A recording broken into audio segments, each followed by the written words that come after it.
समस्त गुरु तत्व सत्ता को साक्षी मानकर परम पूज्य दादाजी दादी, परम पूज्य नानाजी नानी, पूज्य माता पिता के श्री चरण कमलों में दंडवत प्रणाम करते हुए गीता जी का महात्म्य प्रस्तुत कर रहा हूँ। ओम श्री परमात्मने नमः। श्री गीता जी की महिमा। अथ द्वादशोऽध्यायः।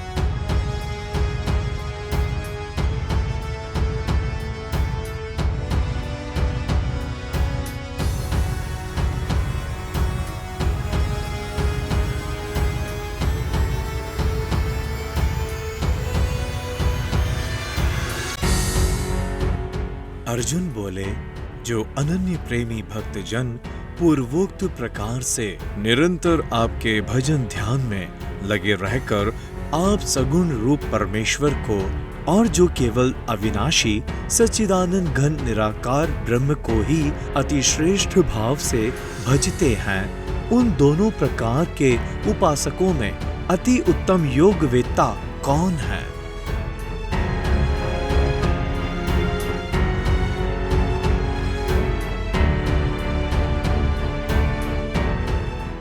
श्री भगवान बोले, मुझ में मन को एकाग्र करके निरंतर मेरे भजन ध्यान में लगे हुए जो भक्तजन अतिशय श्रेष्ठ श्रद्धा से युक्त होकर मुझ सगुण रूप परमेश्वर को भजते हैं, वे मुझको योगियों में अति उत्तम योगी मान्य हैं।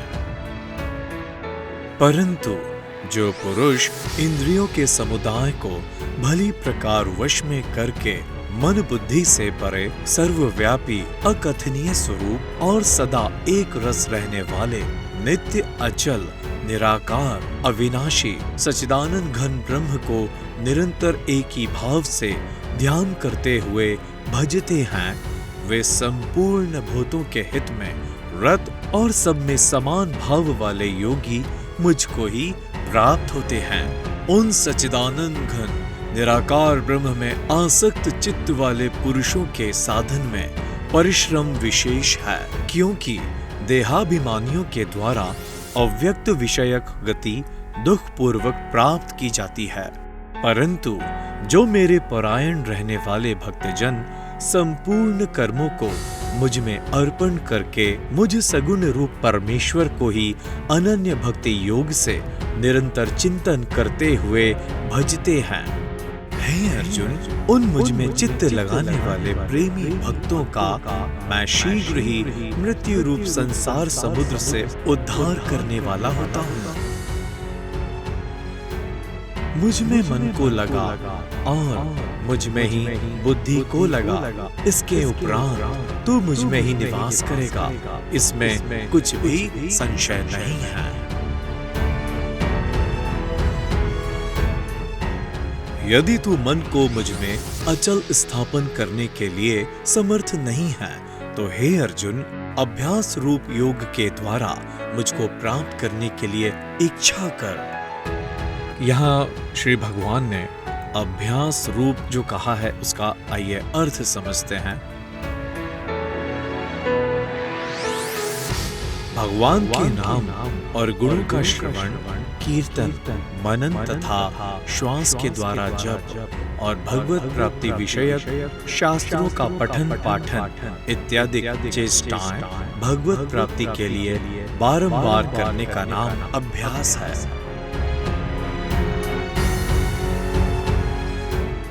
आगे श्री भगवान कहते हैं, यदि तू उपर्युक्त अभ्यास में भी असमर्थ है तो केवल मेरे लिए कर्म करने के ही परायण हो जा।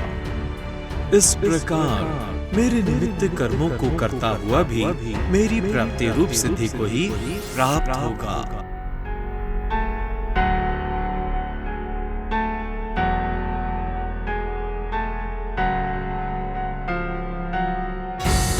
यहाँ पे जो भगवान कह रहे हैं कि परायण हो जा मेरे लिए, आइए अर्थ को समझते हैं। स्वार्थ को त्याग कर तथा परमेश्वर को ही परम आश्रय और परम गति समझकर निष्काम प्रेम भाव से सती शिरोमणि पतिव्रता स्त्री की भांति मन, वाणी और शरीर द्वारा परमेश्वर के ही लिए यज्ञ, दान और तपादि संपूर्ण कर्तव्य कर्मों के करने का नाम भगवद अर्थ कर्म करने के परायण होना है।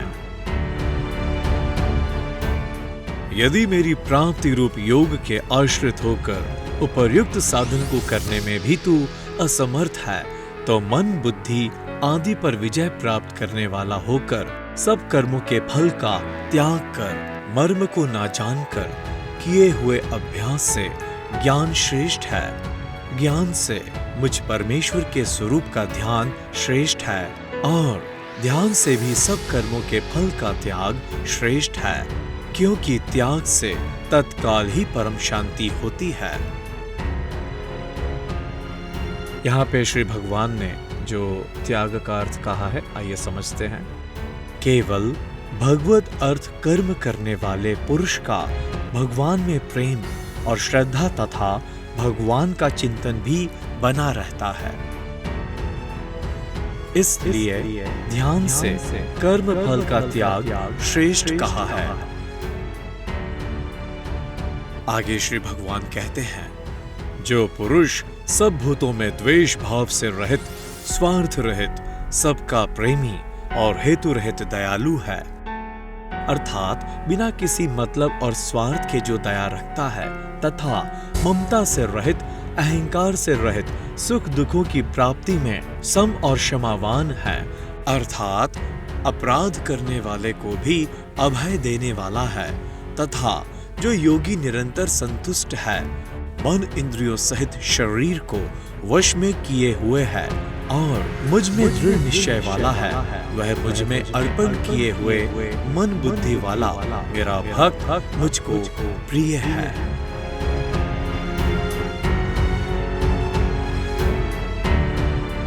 जिससे कोई भी जीव उद्वेग को प्राप्त नहीं होता और जो स्वयं भी किसी जीव से उद्वेग को प्राप्त नहीं होता, तथा जो हर्ष, अमर्ष, भय और उद्वेग आदि से रहित है, वह भक्त मुझको प्रिय है। यहाँ पर भगवान ने अमर्ष शब्द का प्रयोग किया है, आइए इसका अर्थ जानते हैं। दूसरे की उन्नति को देखकर संताप होने का नाम अमर्ष है, अर्थात ईर्ष्या जो मन में आती है दूसरे की उन्नति, प्रसन्नता और उसके उत्कर्ष को देखकर, तो वो जो किसी के जब चित्त में आ जाए उसको अमर्ष कहा है। आगे श्री भगवान कहते हैं, जो पुरुष आकांक्षा से रहित, बाहर भीतर से शुद्ध, चतुर, पक्षपात से रहित और दुखों से छूटा हुआ है, वह सब आरंभों का त्यागी मेरा भक्त मुझको प्रिय है। यहाँ पे भगवान ने शुद्ध शब्द का प्रयोग किया है। शुद्ध का मतलब है अंतःकरण जिसका पवित्र हो चुका है।